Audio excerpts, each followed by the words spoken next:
sad day in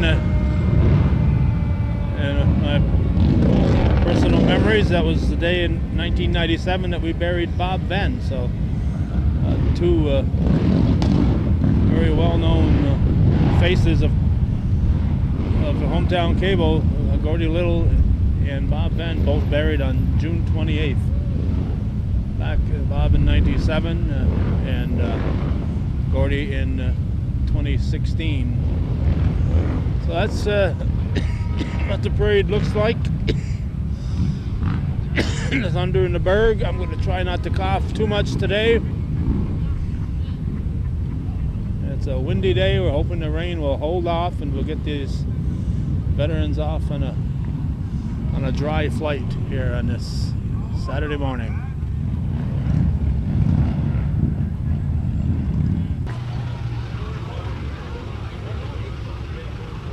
That's Sons of the Legion, Post 912 coming through.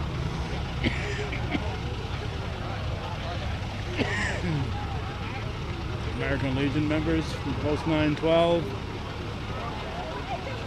And the veterans getting off the bus. I gotta take a sneak peek at the lineup. I usually try to remember to do that. And quite often I forget to do it to see who's going.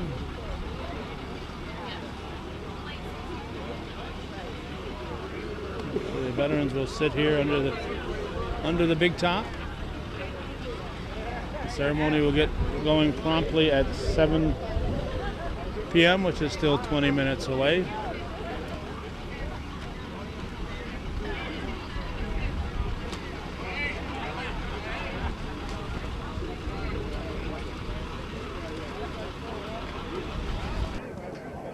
We are moments away from the start.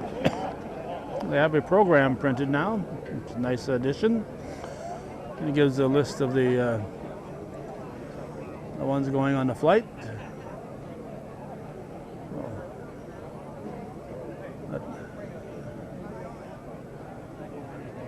A couple of names on this list that I recognize.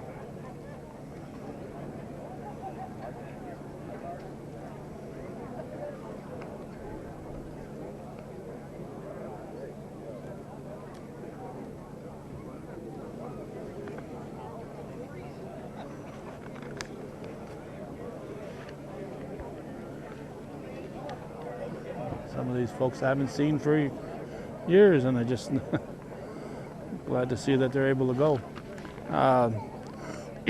To start with reveille from Bill Long and flag raising by American Legion Post 912.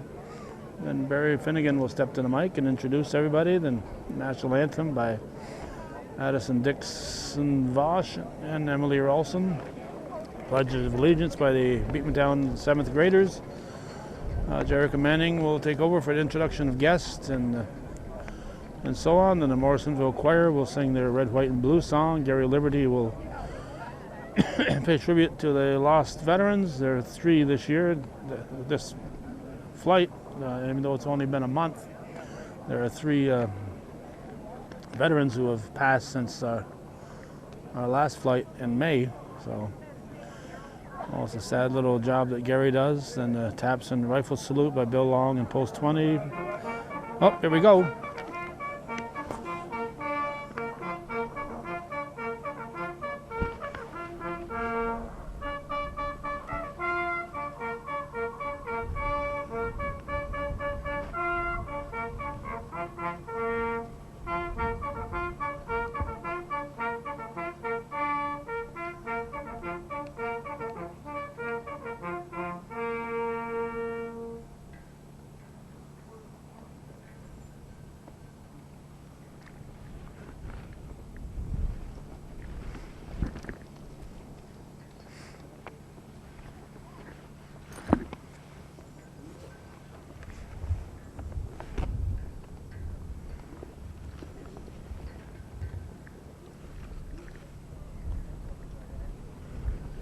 The auxiliaries here also. So you got Post 912, you got the Sons of the Legion, with them and also with the auxiliary here. So good turnout from Post 912.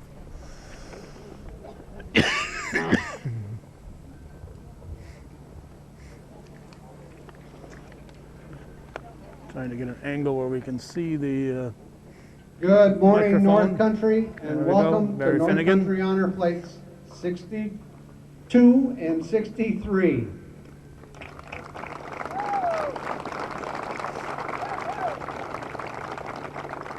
When these veterans come home tonight, we'll have flown 960 veterans out of the North Country here. All right, so sometime in October, I guess. It's going to take one moment we're to gonna step hit away the, from our veterans just for a 1,000 brief mark. moment, because we've got a special guest that came in today, and he really didn't come for this reason, but I think it's appropriate. 10 years ago, a manhunt ended from the prisoners out of Dannemora. We got the man that put an end to that manhunt, Mr. Jay Cook.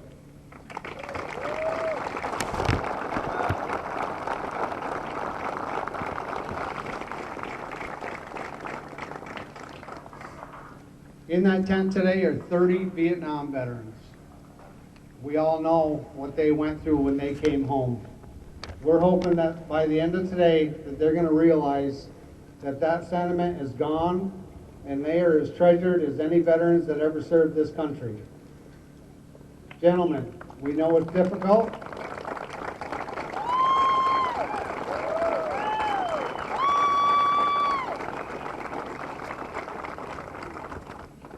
We know it's difficult, but if you can put that behind you, we'd forever be grateful if you guys would just today come home.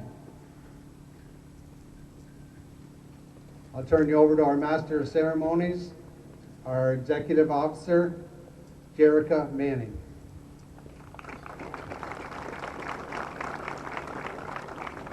Good morning and welcome. It is an absolute honor to stand at this podium in front of this wonderful community showing for North Country veterans. Thank you for joining us, and thank you for honoring 30 more North Country Honor Flight veterans. Let us begin with the national anthem sung by Beekmantown 7th graders Addison and Emelina.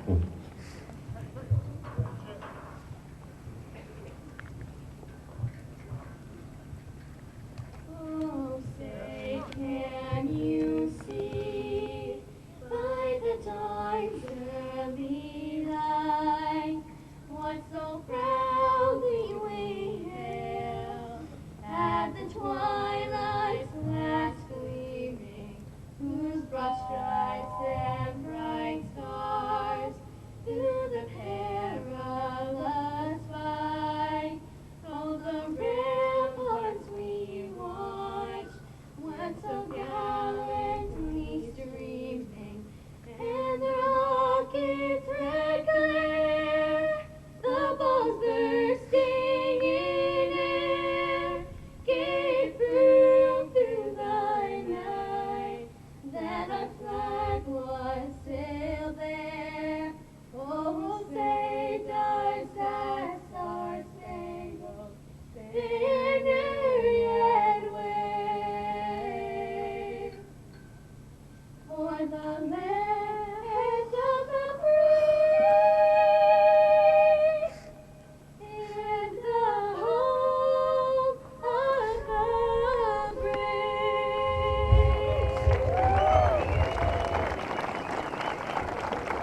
The students in the next one coming up are listed as Did I mention they 7th were graders. 7th graders?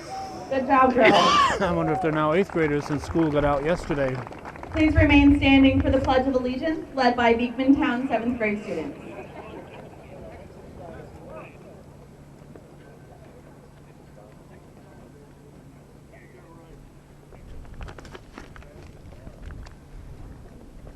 I pledge allegiance to the flag of the United States of America and to the republic for which it stands, one nation, under God, indivisible, with liberty and justice for all. Well, my guess is they are now 8th graders with the school closing yesterday. The flight sponsors for flights 62 and 63 is Harmony Golf Course in Port Kent, New York. Their 2024 golf tournament raised $34,000 for North Country Honor Flight. Well done. Well done indeed. The amount of effort and attention to detail that Harmony puts into this fundraiser, not only to raise funds for North Country Honor Flight, but to honor and thank our veterans, is outstanding. Please welcome Harmony Golf Course General Manager Bruce McCormick for a few words.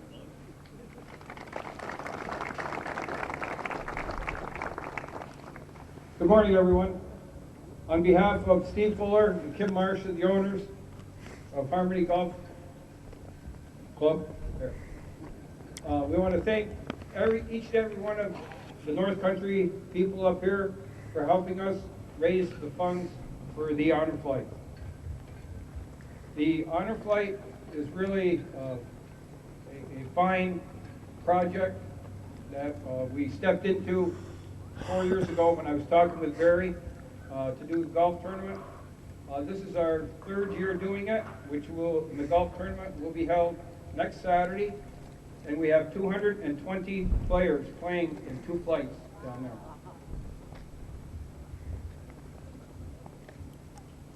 The North Country businesses, along with the individuals that have put forth the effort and the money to sponsor us, are overwhelming. We really appreciate everything that the North Country does, and without you, we wouldn't be doing this right now. And for the veterans going on flight 62 and 63, along,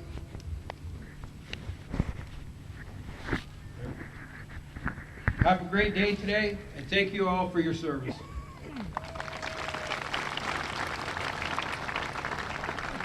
Thank you, Bruce. We would like to acknowledge some elected officials and dignitaries here today. Senator Dan Steck, Assemblyman Billy Jones,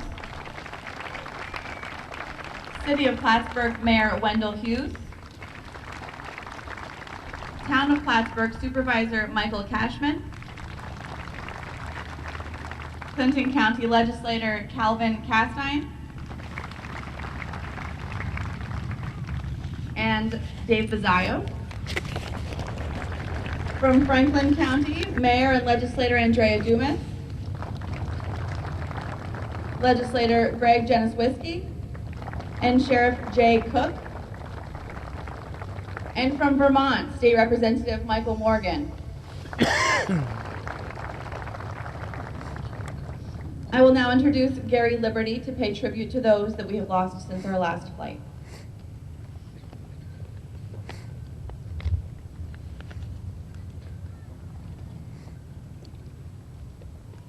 At this time, we want to remember 3 veterans that we lost since the last flight. From Flight 38, Robert Montour Sr. From Flight 48, Charles Newsham. And from Flight 59, Richard Barnier Sr. At this time, we'll have the playing of taps, the gun salute and playing of taps, followed by the bagpipes. Please remove your hats and face the flag.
These veterans served with honor.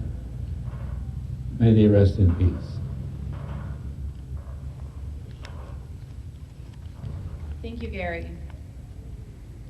It is now my privilege to introduce Director of Operations, Gina Bond, for our flight leader introductions.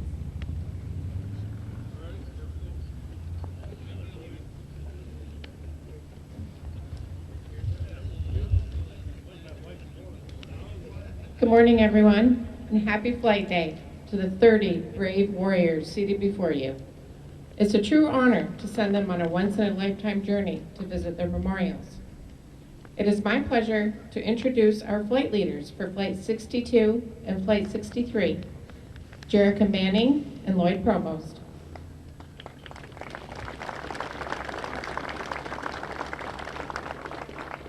Jerica is the Executive Officer for Honor Flight and led the first all-women's flight 2 years ago. Lloyd Provost is our exceptional motorcycle law enforcement officer coordinator. Both dedicate an enormous amount of time and energy to advancing the mission of North Country Honor Flight for our veterans. Alongside Barry Finnegan, our executive director, Jerica and Lloyd have volunteered countless hours and traveled many miles to visit, interview, and gather memories to tell the stories of our veterans who are now cherished members of our Honor Flight family. It is now my honor to introduce Larry Ebert, who will perform More Than a Name on the Wall.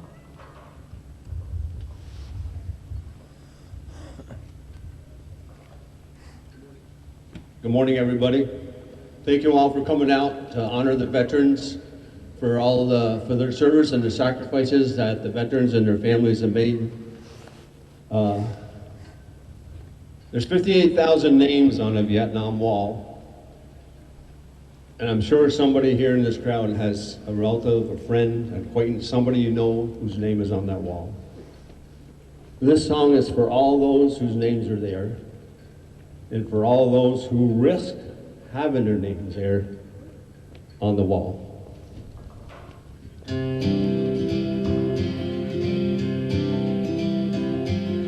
Saw her from a distance as she walked up to the wall. In her hand she held some flowers as her tears began to fall. And she took out pen and paper as to trace her memory. And she looked up to heaven, and the words she said were these.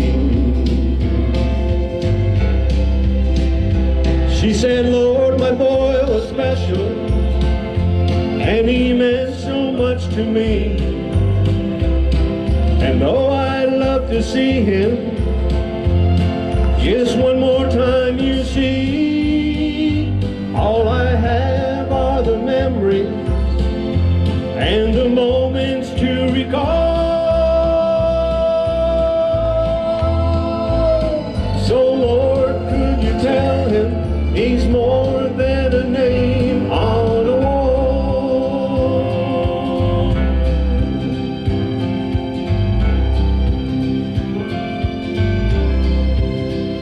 She said he really missed the family, being home on Christmas Day. And he died for God and country in a place so far away. I remember just a little boy playing war since he was 3. But Lord, this time I know he's not coming home to me. She said, Lord, my boy was special, and he meant so much to me. And oh, I love to see him, but I know it just can't be. So I thank you for my memories and the moments to recall. But Lord, could you tell him he's more than a name on a wall?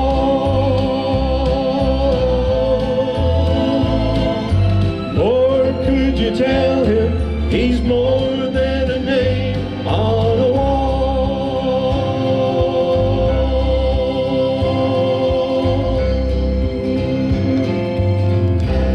Thank you for your service, gentlemen, ladies.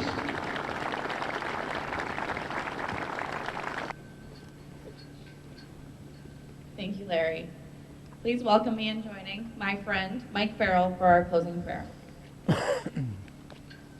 closing prayer, but there's more Good morning. to happen here. North Country Honor Flight has been in the business of flying veterans to Washington, D.C. for 12 years.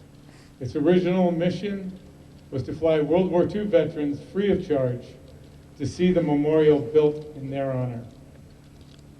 Those North Country flights soon transitioned into flying World War II and Korean vets to Washington, D.C. Now, as that population of heroes has severely dwindled, North Country Honor Flight puts its golden touch on a group of veterans that deserves what they never received over a 20-year period known as the Vietnam War. They will be sent off and received home with honor and the utmost respect and with hearts filled with gratitude. In my youth, I remember how poorly these veterans, were treated because of their desire to serve our country. Today, we all are, privileged to stand here in your presence to say thank you. This morning, I am here with my son, Cal. To him, I say, look at the heroes of the finest caliber. His mother and I teach him to always show respect for the person who dons the uniform, to always stand at attention for the stars and stripes, and to thank God for those who served and served to preserve our rights and liberty. The other day I asked Cal if he would be willing to pray for y'all today. So, Cal.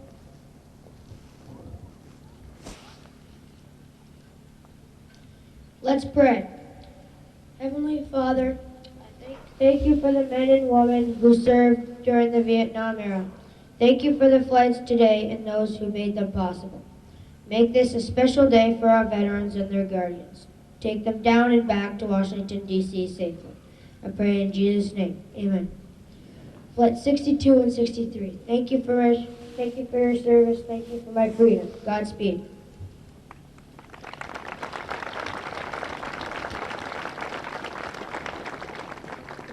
Thank you, Mike and Cal. I would also like to introduce Morrisonville Elementary Choir to sing their original song, Red, White, and Blue.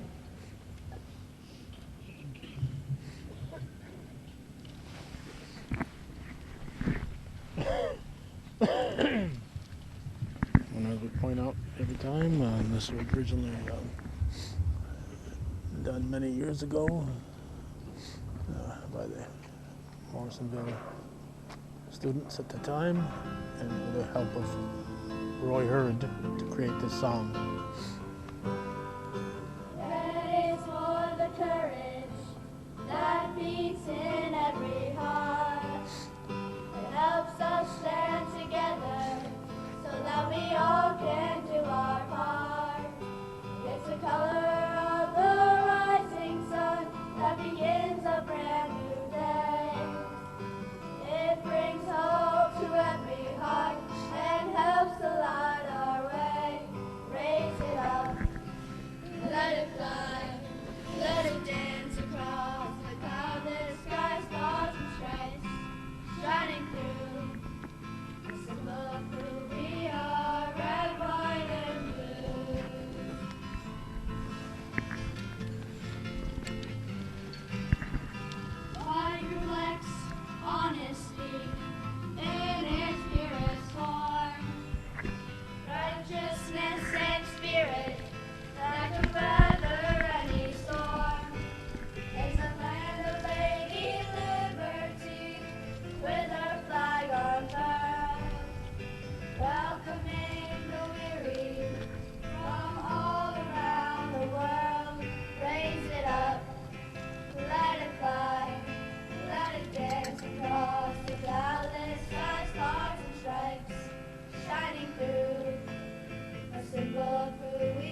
above who we are, red, white, and blue.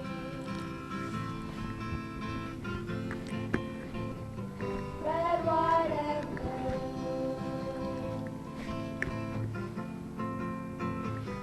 Red, white, and blue. Well, it's a great performance, a great song. And now it is my honor to introduce Mr. Tom Halleck to read just a portion of the stories that make up the history of this nation and those who protect it, the veteran bios. All right, Tom will Thank you, Jacob. Good morning, everyone. you'll be the Grand Marshal in It's the an honor to parade be with you once again 4th of July to here in introduce Plattsburgh. these heroes to you this morning. We begin with Flight 62. Joseph Ambrosio, U.S. Air Force, 1976 to 1982, Vietnam. Enlisting at the age of 22, Joseph began his journey at Lackland Air Force Base for basic training. 8 tough weeks. It started with a stern, "Get in the Jeep and shut up," from the sergeant holding a sign with his name. After tech school on the same base and advanced training at Lowry Air Force Base in Denver, Joseph quickly rose to leadership. As one of the older enlisted airmen, he led the entire battalion in marches, often with his squadron singing custom-made songs around the base. He was later stationed at Plattsburgh Air Force Base, where he served as dormitory manager, conducted inspections, and even trained with drug-sniffing canines wearing the bite suit. The biggest controversy he remembers while stationed in Plattsburgh was between the Yankee fans and Red Sox fans. One of his fondest and most emotional roles was serving in the Air Force Honor Guard from 1977 to 1982, honoring fallen service members at funerals and proudly marching in parades. Joseph Ambrosio.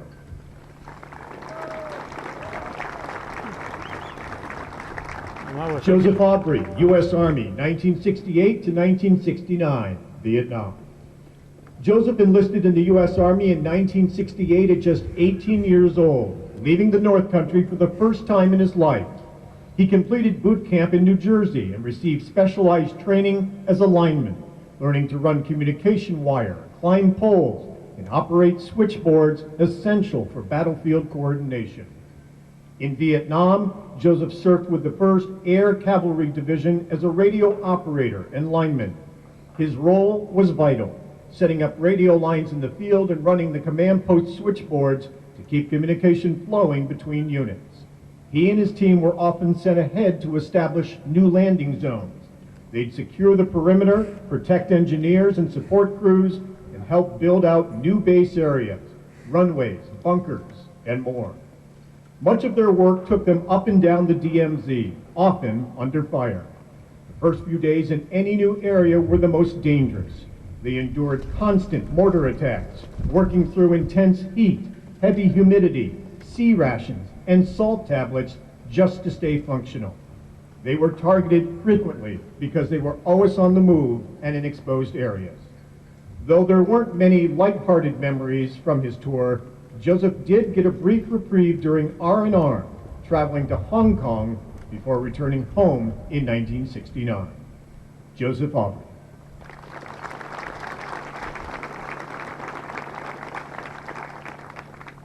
David Bechtel, U.S. Air Force, 1970 to 1990, Vietnam.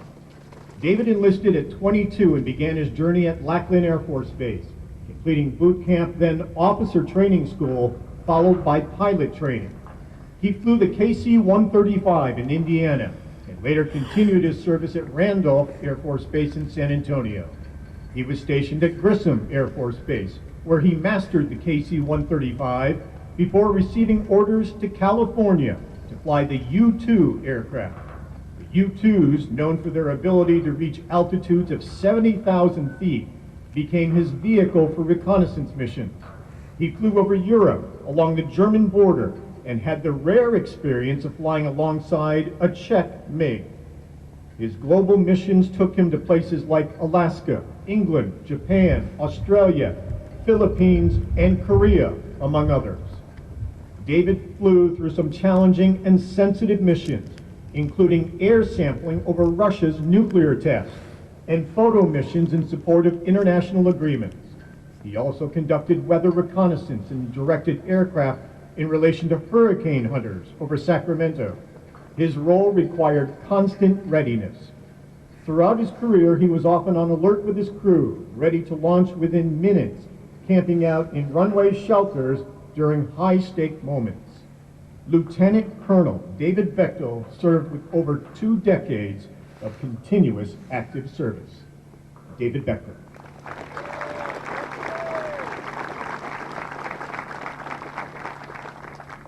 Arthur Hart, U.S. Navy, 1973 to 1974, Vietnam. Art enlisted when he was 17 years old, influenced by both of his older brothers who served in the Navy. Boot camp brought him from Clinton County to Great Lakes, Illinois. Upon arrival, he learned that his second-class gunner mate was originally from Malone. While Art doesn't remember many specific details from his service, a few memories from boot camp stand out, particularly the tear gas training. They made everyone take off their masks 10 minutes before exiting, and the experience was painful. During his time there, Art participated in firefighter training on the base. They were transported from the barracks to the training site in cattle cars. This training later inspired his commitment as a volunteer firefighter for the West Chazy Fire Department for 25 years, including serving as fire police captain for 23 years. Art learned a valuable lesson during boot camp about not talking in ranks. One day while chatting with his friend Joe in line, the drill sergeant announced, "I need 2 volunteers. Everyone else in line take 2 steps back." After a moment, Art noticed everyone else had stepped back and turned to Joe saying, "I think we're in trouble. Why did everyone step back?" That moment taught him to keep quiet in ranks from then on. Assigned to the USS Charleston as a boiler room technician, the Charleston was his brother's ship and one of Art's top choices. Stationed together in Norfolk, Virginia at Pier 5 while the ship was in dry dock, they awaited its recommissioning. One of Art's responsibilities was testing the engines, which involved hand cranking the boilers. The port side boiler started perfectly, but when they tried to ignite the starboard boiler, they waited too long and it received too much fuel.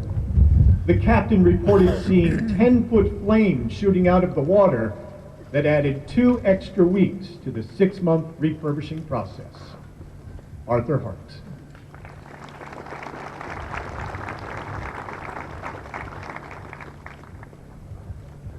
David Hemingway, U.S. Navy, 1972 to 1976, Vietnam.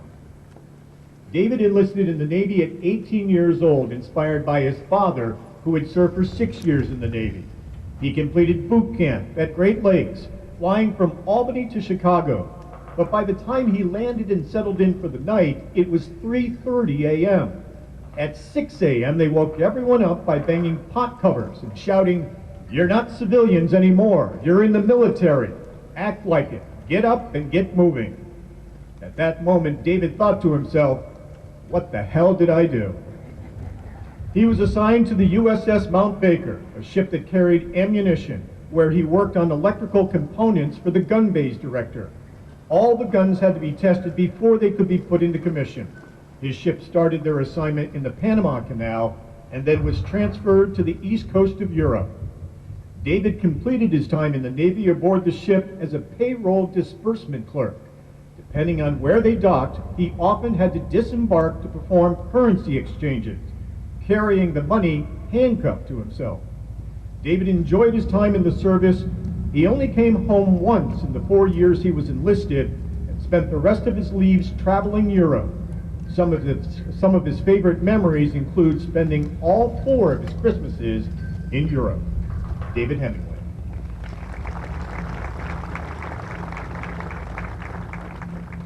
Leo Henry, U.S. Army, 1961 to 1962, Vietnam. Drafted at 22 years old, Leo was raised on a dairy farm alongside his 3 brothers. Remarkably, all 4 served in the military. Leo completed basic training at Fort Campbell, Kentucky, before heading to Fort Benning, Georgia. During a tense moment in the Cold War, he and his unit, just 30 minutes from Cuba, slept in C-131 aircrafts with their gear on, ready to deploy at any moment. Fortunately, the conflict was averted. Leo served in the 9th Infantry, where he favored the M16 rifle. Later, in California, he trained as a welder and worked on bomb casings that released napalm in Vietnam. His final and favorite post was Fort Drum, New York, where he drove tanks during training exercises through Watertown. Leo Henry.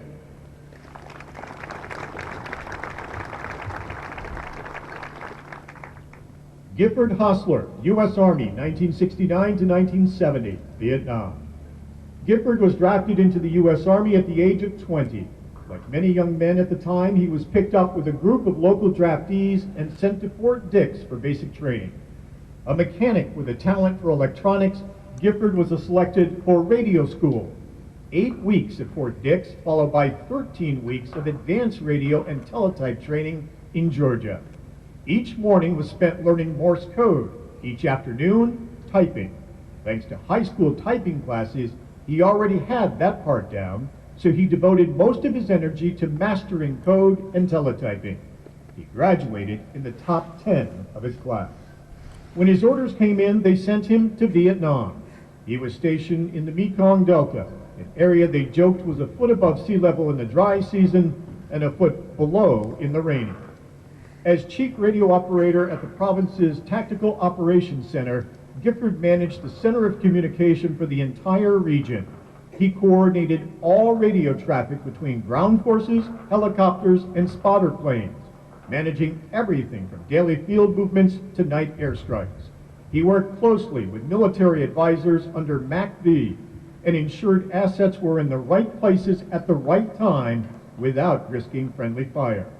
In addition to his day-to-day duties, Gifford was entrusted with personally delivering monthly updates of codes, call signs, and passwords throughout the province by helicopter. His work was the backbone of mission coordination and essential to keeping troops connected. One of Gifford's funniest and scariest memories came when smoke started pouring out of the windows of camp. Someone yelled gas, and chaos erupted, with soldiers scrambling for masks, shouting and running. But when someone finally ran outside, they discovered it was just someone spraying for bugs. Gifford Hostler.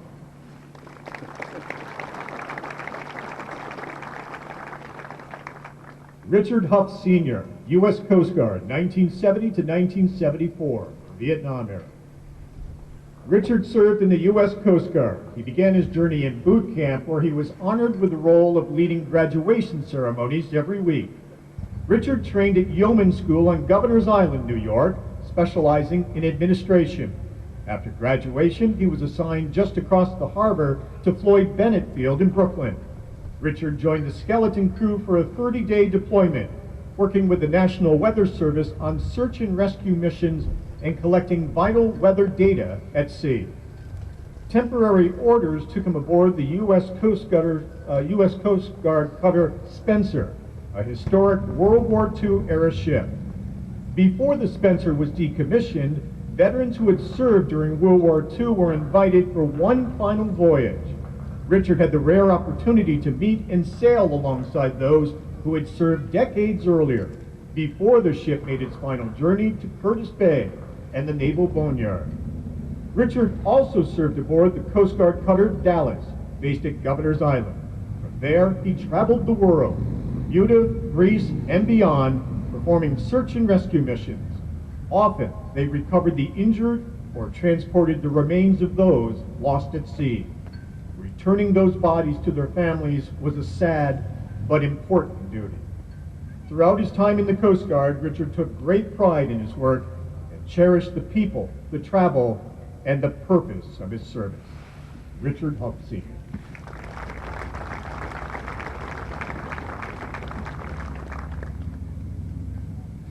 Michael LaFontaine, U.S. Army, 1963 to 1966, Vietnam. A graduate of Plattsburgh State University, Michael came from a proud military family. His father served in World War I, one brother in World War II, and another in the Korean War, all in the Army. Following this tradition, Michael enlisted in the Army after college. Michael deployed to Vietnam as part of the 1st Infantry Troops sent to the region. His base of operations was near Saigon, from which his unit conducted patrols and search and destroy missions. He led a platoon of approximately 40 soldiers. During one mission, his unit came under friendly fire from a phosphorus round mistakenly fired by an Allied aircraft. Michael was awarded the Purple Heart. While serving in Vietnam, Michael was approached by his commander with an unusual request.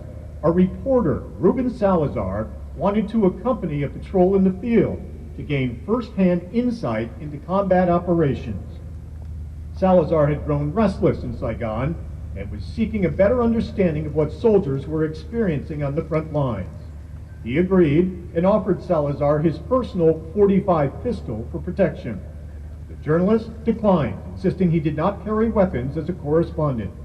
The patrol set out into the jungle in standard formation, with Michael behind the point man, using a topographic map and compass to navigate.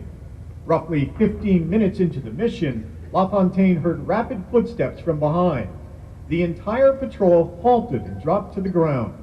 It turned out to be Salazar, rushing up the line in a panic. His first question to LaFontaine was, "Do you know where we are?" Followed immediately by, "Can I borrow your pistol?" Michael was promoted to first lieutenant and assigned as an assistant to the operations officer, preparing mission data for outbound units. Throughout his deployment, Michael collected photographs, local currency, military propaganda, and even insects, which he mailed home to his wife-to-be, Pat. Michael LaFontaine.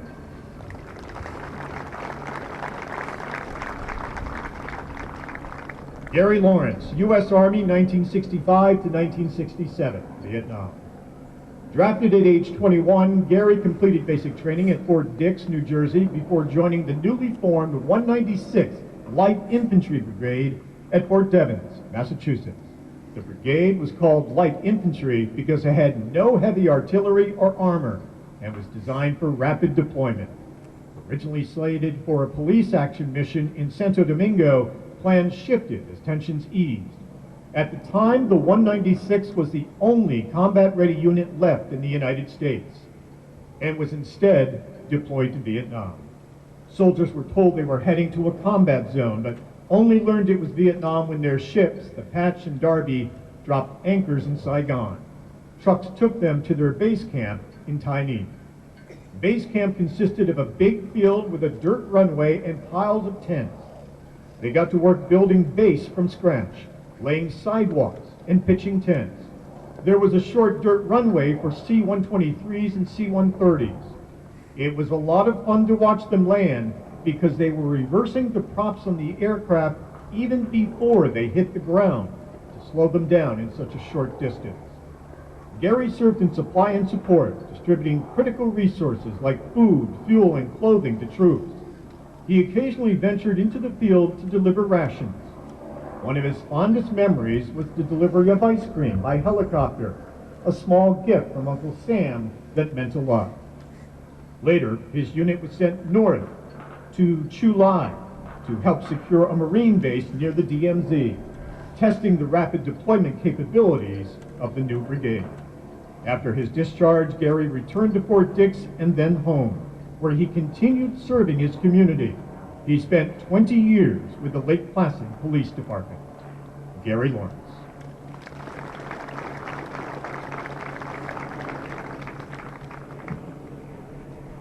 Richard Myhill, U.S. Air Force, 1972 to 1975, Vietnam. Richard served in the U.S. Air Force during the Vietnam War. After completing basic training at Lackland Air Force Base in Texas, he trained as an aircraft maintenance specialist. Though originally considered for missile duty, his mechanical skills led him to prop plane aircraft maintenance instead. He worked primarily on propeller-driven planes like the EC-47 and the C-121, even though he had hoped to work on jets. Richard became part of the 362nd Tactical Electronic Warfare Squadron, serving in Thailand during the final years of the war. One of his most memorable experiences was flying in an EC-47, a plane he knew inside and out after years of hands-on work. He later served at Plattsburgh Air Force Base. Richard Micah.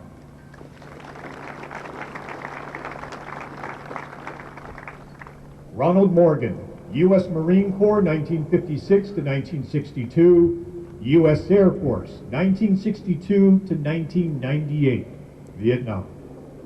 Enlisting in the Marine Corps just 2 days before his 17th birthday with a parent signature. Ronald served his 6-year Marine enlistment before transferring to the U.S. Air Force, where his career took flight, literally. Ronald Morgan became a pilot, graduating from Air Force Flight School and serving as a flying safety officer, and eventually Chief of Staff for the Vermont Air National Guard. Throughout his over 4-year career, he flew missions in Texas, Okinawa, Japan, South Korea, and Vietnam. His favorite aircraft, the F-102, was the plane he trusted the most, and one in which he performed his most unforgettable missions. Once flying over troops stationed in Korean rice paddies, he was radioed with a request for a little excitement. He pulled his aircraft up until it lost airspeed, then dropped straight down. The troops later called him to thank him. They said it was the most thrilling thing they had seen in months. Known for his calm under pressure, Ronald served several aircrafts in situations that saved several aircrafts in situations that others might not have had the ability or the brass to save. Ron knew it was important that the number of landings should always equal the number of takeoffs. After 42 years of service, Ronald Morgan retired as Brigadier General. Together with his son and guardian, Colonel Michael Morgan, they proudly share 80 years of combined service to our country. Ronald Morgan.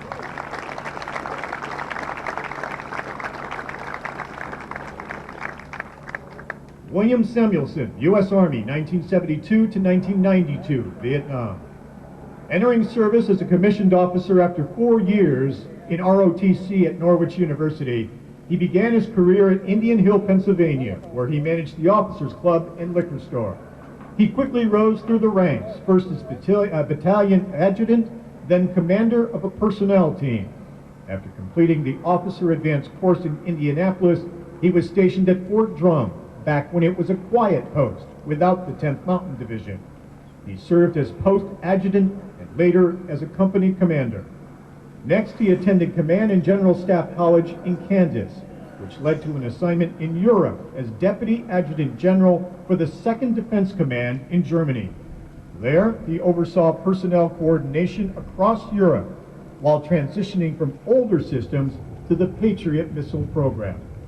His longest station was in Augsburg, Germany, near the Alps. Over the years, he and his family lived across Europe, including England. He later returned to Fort Drum, where he served as Director of Personnel during the early days of the 10th Mountain Division. One of his most memorable moments came when he was escorting Mrs. Powell and a Soviet general's wife during a Cold War-era visit.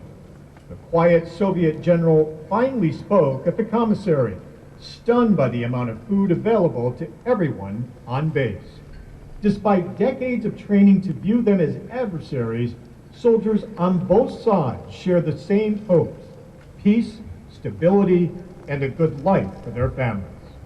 Lieutenant Colonel William Samuelson retired after 20 years of dedicated service. William Samuelson. It's starting to rain, so we're rearranging our camera here. David Stazak, U.S. Army, 1966 to 1991, Vietnam. David enlisted at 19 years old in Buffalo, completed basic training at Fort Dix. Through a bit of good timing and a policy change that temporarily waived the college requirement, David earned a spot in Officer Candidate School and began climbing the ranks. His early assignment took him to Panama, where he served as a platoon leader and company executive officer. There, he met a warrant officer who worked in the supply area who gave him some unforgettable advice. "A good bottle of scotch can go a long way," he said. That advice would come in handy more than once. David deployed to Vietnam, where he commanded a company in the 101st Airborne Division. One day in the field, he stepped on a booby-trapped punji stake, suffering an injury that earned him the Purple Heart and a helicopter ride out of the jungle. After 6 months, he transitioned to battalion adjutant, a role he calls the best job in the Army. He managed operations at base camp, where mud was everywhere. And when his battalion commander asked for a shortcut sidewalk to be put in, the engineers refused. So David remembered the advice, found a warrant officer, brought a bottle of scotch, and soon enough, the sidewalk was built. After leaving active duty, David joined the Army Reserves, continuing to lead as a company commander and later running a leadership academy.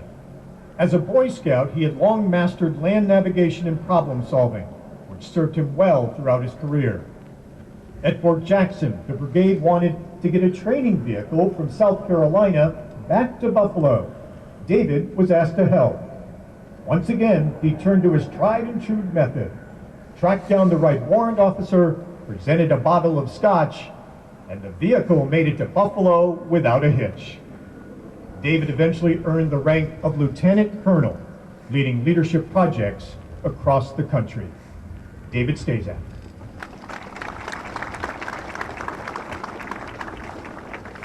Donald Wood, U.S. Army, 1949 to 1991, Vietnam. Donald, veteran guardian to his best friend and brother-in-law, David Stazak. Donald began his military journey at just 16 years old, fibbing about his age to join the National Guard. A proud Boy Scout at the time, Donald was drawn in by the promise of camping, free meals, and a pay. He spent a decade with the 174th Infantry in Buffalo before transferring to the Army Reserve, where his service would take him across the globe. At 27, he accepted a position in France with the Department of Defense School, pausing his military service. When he returned, he rejoined the reserves, and continued serving abroad in Korea, Germany, and elsewhere through assignments at international schools. As a 12B combat engineer, Donald concluded his career with the 10th Mountain Division at Fort Drum. Donald's brother is buried at Arlington Cemetery. He was in the United States Navy stationed in Alaska, traveling over the Pacific, and his plane went down. It was not recovered until some 40 years later, when a researcher near British Columbia spotted the plane under snow and ice. They were able to recover the plane and crew, and finally laid those soldiers to rest. Donald Wood.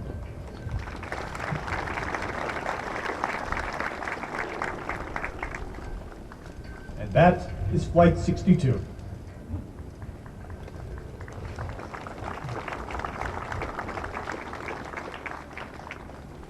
Now Flight 63. Alois Barta, U.S. Marines, 1960 to 1990, Vietnam. Al came from a large military family. He had 8 brothers who also served their country, 2 in World War II, 2 in Korea, and 4 others during Vietnam. Al's 30-year career in the Marine Corps introduced him to many others who would become like family. The camaraderie was crucial. Al did 3 tours of Vietnam as part of the Marine Wing support. He arranged airdrops of supplies to the Marines on the ground. Al said sitting in an aircraft loaded with fuel and ammo is not a comfortable ride. 2 A-4 Skyhawks would bomb and drop napalm on the landing zone before the KC-130 would make its drop. In between his second and third tour, Al got to work on the C-54 Skymaster, transporting VIPs over to Europe. During this time, Al attained the rank of Master Gunnery Sergeant. Alois Barta.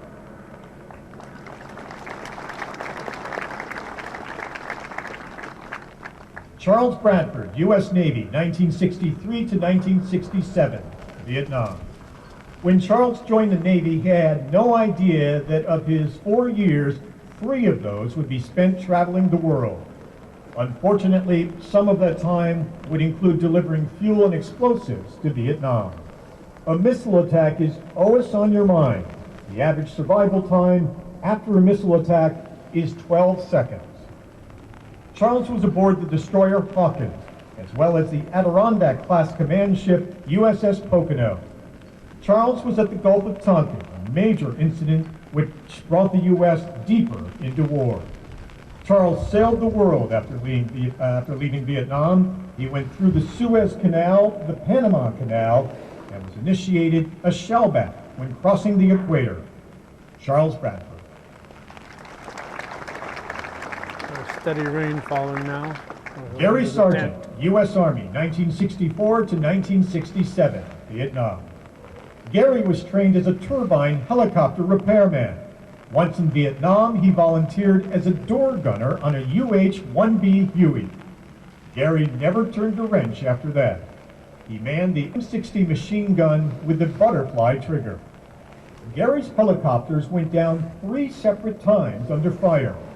Gary realized just how lucky he was to have survived those crashes, as well as the enemy fire directed at him. The average life expectancy of a door gunner is 5 minutes during an intense battle. After surviving with only hearing loss due to being located right next to the turbine engine, Gary went on to become a crew chief, transporting generals and VIPs all over Vietnam.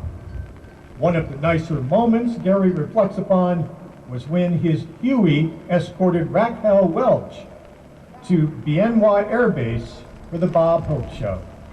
Gary Sargent.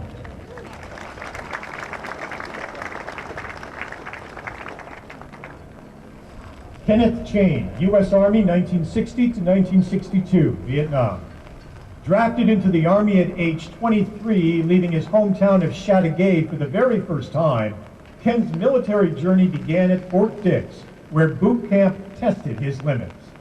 He continued training at Fort Stewart, Georgia, which reminded him of the comic strip Vito Bailey, and later served at the beautiful Fort Belvoir in Virginia, a true Class A base.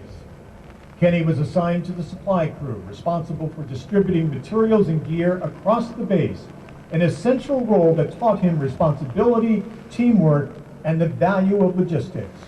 While he missed his mother's cooking, he found pride and purpose in his service. Kenny believes the military is a great path, especially for someone from a small town. The Army placed him where his strengths could shine and gave him life lessons he's carried ever since. Over his 2 years of service, he met a cast of characters and learned that you were never alone. There was always someone ready to join him on the next adventure. Kenneth Chain.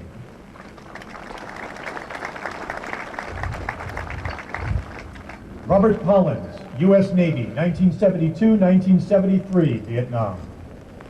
Bob grew up on a farm and came from a very poor family. His family couldn't afford for him to attend college. He didn't know what to do, so he talked to a recruiter, and he and a friend enlisted via the Buddy program, as they felt the Navy had a lot to offer. Boot camp for Bob was in Orlando, Florida, and he graduated first in his class from A school. After A school, he got the first spot as a nuclear machinist mate.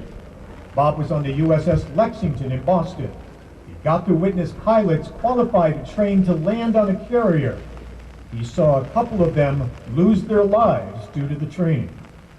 One day while Bob was the master of arms at the chow hall, he wasn't paying attention, and there was a lieutenant standing there pointing to his own name.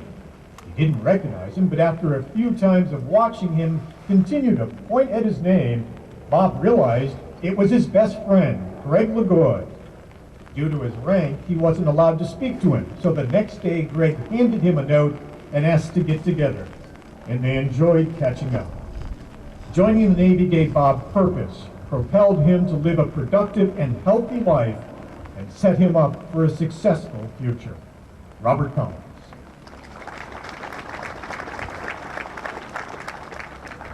Leonard Kuchar, Jr., U.S. Navy, 1970 to 1973, Vietnam. For Lenny, it all started in 1969 when a parent of his friend called and told him that he had won the lottery. Lenny didn't know that she was the head of selective service. He had been drafted number 4 in the first draft since World War II. So Lenny joined the Navy and ended up at the Jet Engine School in Memphis, Tennessee. In Memphis, he also attained his private pilot's license. Then it was off to Vietnam with the VF-103 and F-4 squadron. One night while the F-4 was chasing an M16, the entire engagement was being broadcast to the 5,000 seamen on board the USS Saratoga. That event was the only nighttime kill of an M16 during the entire Vietnam War. Another night, a bomb landed 50 feet away from Lenny's bunk. Luckily, that bomb never exploded. Lenny realized just how lucky he actually was. Christmas 1972, the Phantoms helped level Hanoi, bringing a close to their operations. Lenny was initiated into the shellbacks when crossing the equator on his way home.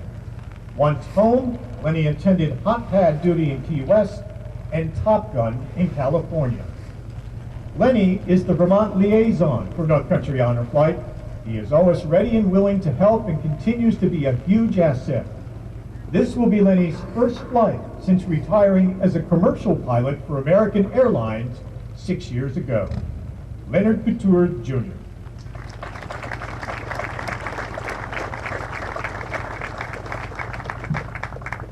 Walter Curtis III, U.S. Air Force, 1964 to 1968, Vietnam. Walter is known as Kurt to his friends and family, but if you ride with him, you can also call him by his road name with the Combat Veterans Motorcycle Association, Wingnut. When Kurt decided that college wasn't for him, he knew that the university would notify the draft board. So he joined the Air Force so he wouldn't end up in a rice paddy with the Army. Kurt worked installing electronics and control towers throughout Thailand. The 483rd received 2 Outstanding Unit Awards with V for Valor during his tour. On one occasion, Kurt thought a bee went flying by his ear up in the control tower. The second time it happened, though, he realized that he was the target of a sniper. Thankfully, not an accurate sniper. Kurt was awarded the Missile Man's Badge, also known as the Pocket Rocket. This award is only given to qualified missile personnel who have been trained in the launching of land-based or air-launched nuclear weapons. Walter Curtis III.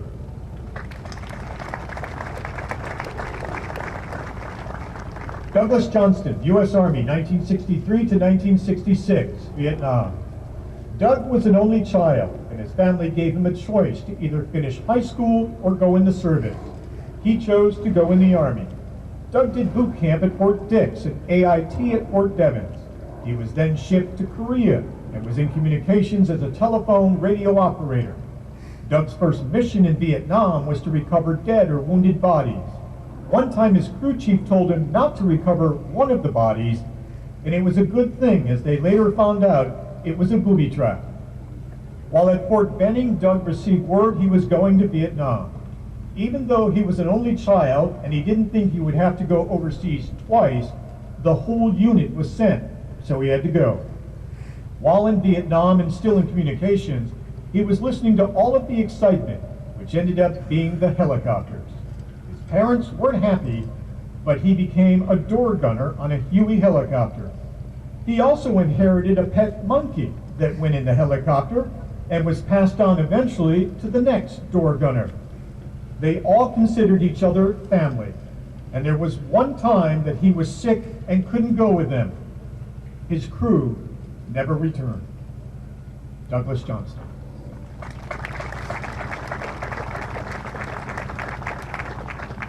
Paul Patinoff, U.S. Marines, 1968 to 1971, Vietnam. Paul landed at Da Nang as part of Lima Company, 3rd Battalion, 1st Marines. Paul would go on to take part in 250 combat patrols.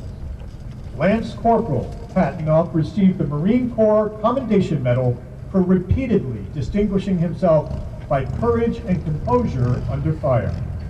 One such patrol was only 3 men, a radio man, a rifleman, and Paul, loaded with 50 rounds for his M79 grenade launcher. The Viet Cong snuck up and attacked, rendering his radio man blind and mortally wounding his rifleman. Paul sent all 50 rounds at the enemy to buy enough time to escape. Paul carried his rifleman, even though he thought he might be gone, and guided his radio man out of harm's way back to the perimeter. Paul received a Purple Heart after taking shrapnel in the neck during a patrol through a rice paddy.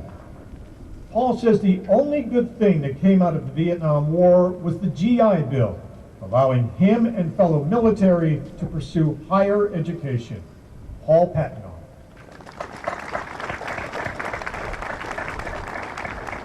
William Robertson Jr., U.S. Air Force, 1966 to 1989, Vietnam. William comes from a military family in which 5 of 6 brothers proudly served their country. 3 Army, 1 Marine, and 1 Air Force. Bill also has 5 grandchildren serving our country. Bill spent 23 years in the Air Force, mostly with the 380th Civil Engineers. His years of service brought him to Germany, Turkey, and Italy, as well as TDY to Vietnam. One of Bill's jobs was rapid runway repair for the F-4 Phantoms. When full repair wasn't possible, a matting was placed over the bomb holes. Bill was later sent to close bases in Spain, France, and Libya. Bill also remembers being treated very poorly upon his return home in San Francisco. The verbal insults soon turned into throwing of eggs and tomatoes. William Robertson, Jr.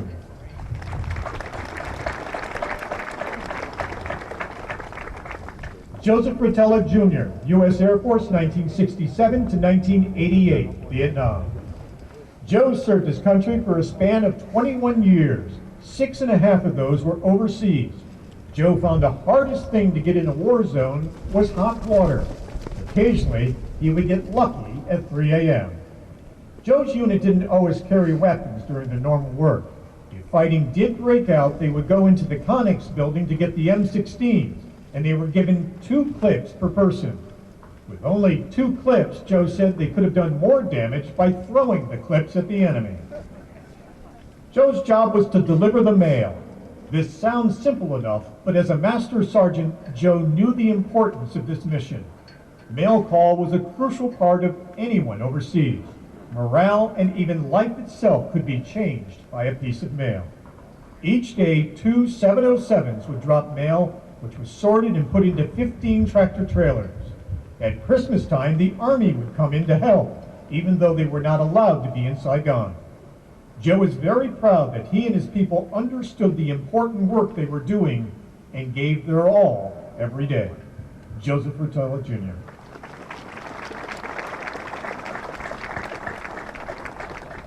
David Spalding Tinker, U.S. Army, 1966 to 1969, Vietnam.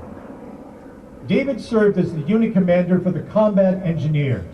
His unit was responsible for transporting ammunitions and supplies to various units throughout Vietnam. David's 805th delivered to the 1st Cavalry, as well as the 101st Airborne in places like Khe Sanh, A Sha Valley, and Saigon. Once David received orders to go home, he went through a rocket attack in Phu Bai, another rocket attack in Da Nang that killed 40 new recruits, and finally survived the first ever rocket attack at Cam Ranh Bay. David was proud of his work with an orphanage supplying food and money to the unfortunate children of South Vietnam. David returned home to the name-calling and egg-throwing by the anti-war protesters in California. He would later find out that the Agent Orange dust from all those roads he did transports on would devastate his health. David Spalding Tinker.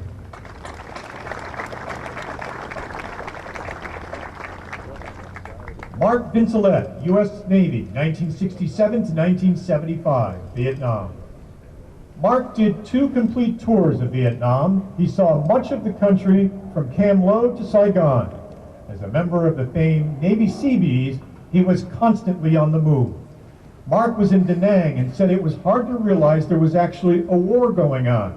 Then he ended up in Quang Tri province, where he found out there was definitely a war going on. Mark was at Hill 10 towards Cambodia, when their job was to create a berm around the entire complex for protection.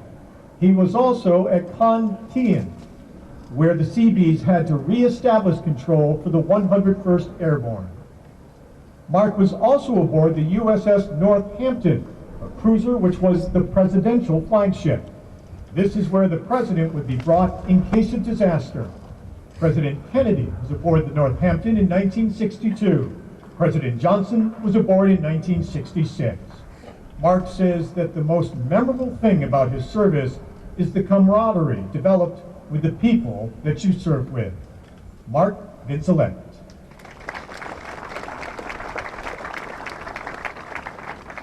Robert Wheeler Sr., U.S. Marines, 1965 to 1968, Vietnam. Robert joined the Marine Corps on the early entry program after graduating high school. He entered boot camp at Parris Island and then traveled to Camp Lejeune. In October of 1966, Robert received orders for Vietnam, where he was assigned to the 60mm mortars in G Company, 1st Battalion, 9th Marine Regiment. This company would be known as the Walking Dead. General Giap, commander of the People's Army, promised to annihilate the 1st Battalion, 9th Marines to honor his friend Ho Chi Minh's birthday. According to Giap, they were already dead, just not buried yet. Persistence and resilience led to their survival, despite heavy casualties. Bob received 3 Purple Hearts during his time in Vietnam. He was actually recommended for a 4th, but he would have had to stay in the country to receive it. Bob said, "No thanks, I'm headed home." Robert Wheeler Sr.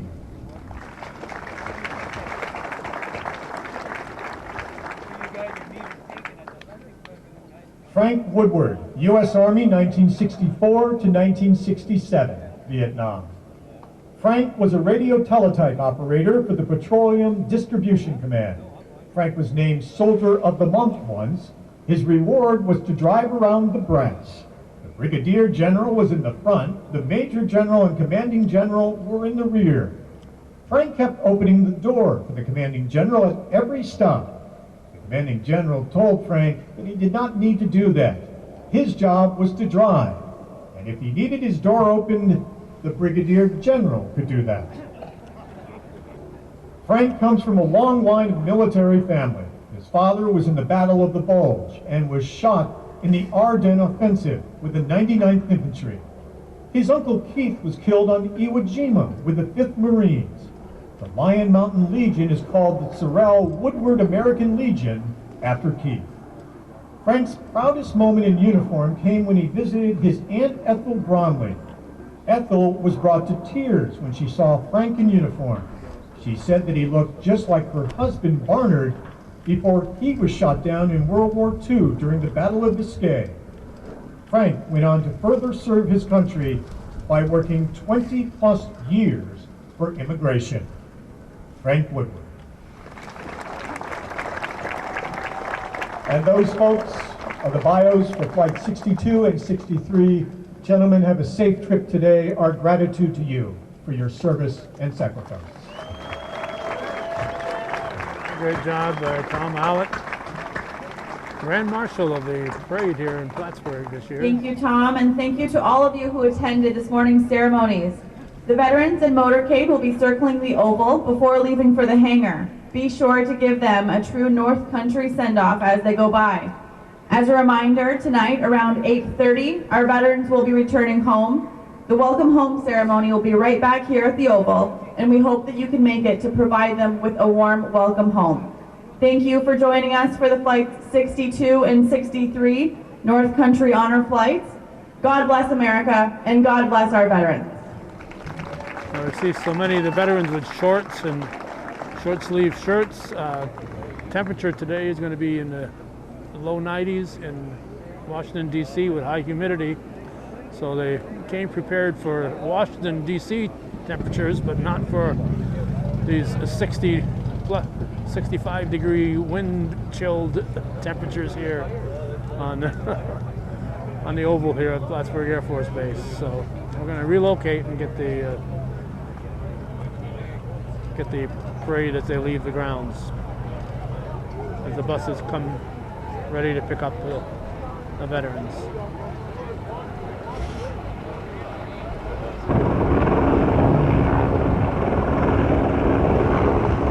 There's a chopper hovering over the Oval here as we get set for the parade leaving the facility. I should point out the sound system and these tents are provided by Larry Ebert, and the sound system was great. We could hear everything perfectly, and the tents were very handy for me today, as I was able to get in there out of the rain. Sorry for the veterans that I messed up a little bit when I was moving my camera, but it's non-stop. There's no break in between to allow me to move the camera without some sort of disruption. Looks like a lot of the bikers have departed when the rain started, so we're not going to get the usual long line here. The bikers and rain aren't a very good mix, so I'm sure a lot of them headed for drier territories when they figured it was going to be an hour-long rain happening.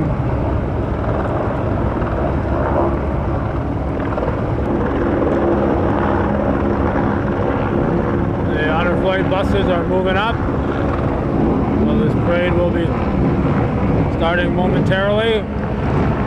We're going to catch it from a distance today because we want to relocate and catch it as it comes around and exits the oval.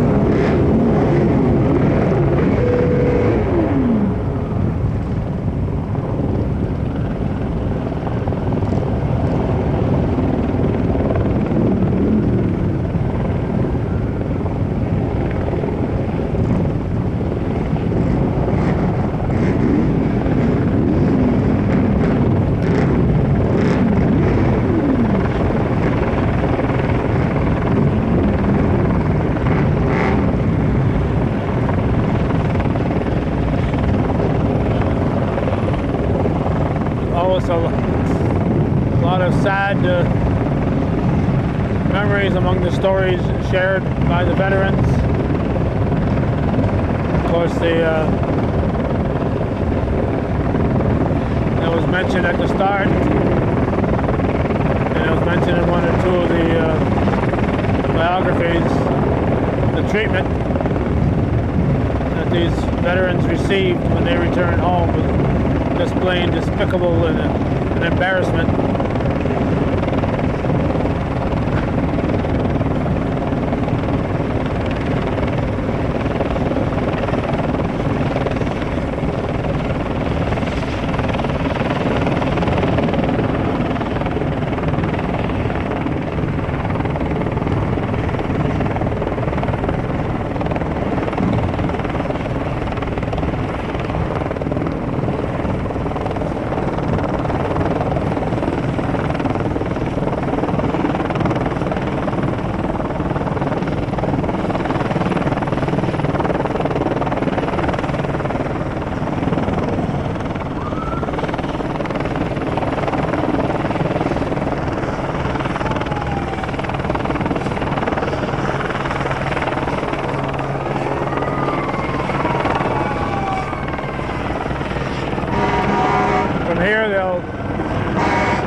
Go to the former Plattsburgh Air Force Base through there, then make their way to the Clinton County Airport for their flights. A lot of money is needed to do this, so we applaud those who step up and have raised funds and found a way to help support these North Country Honor flights. As we said, there'll be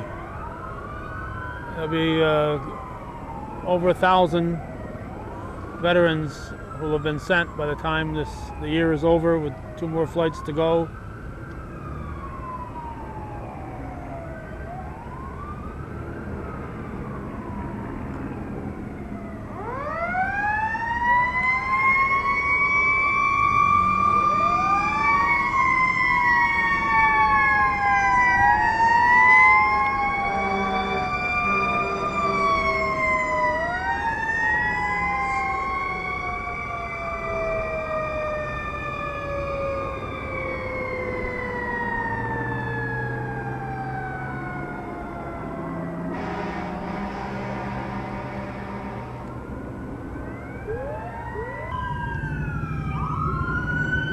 Now they'll exit the oval.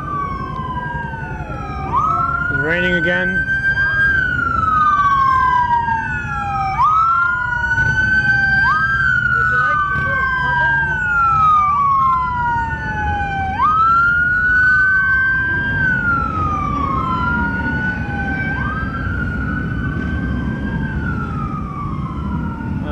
flight is arrived with an umbrella for the camera.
Wrap up this video when the last emergency vehicle in the parade goes through.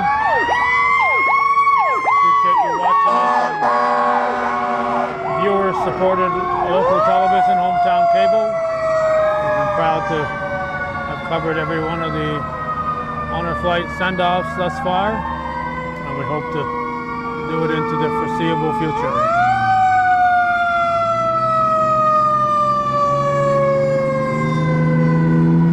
Job, a great turnout, great effort by so many people to make all this possible. Thank you for watching.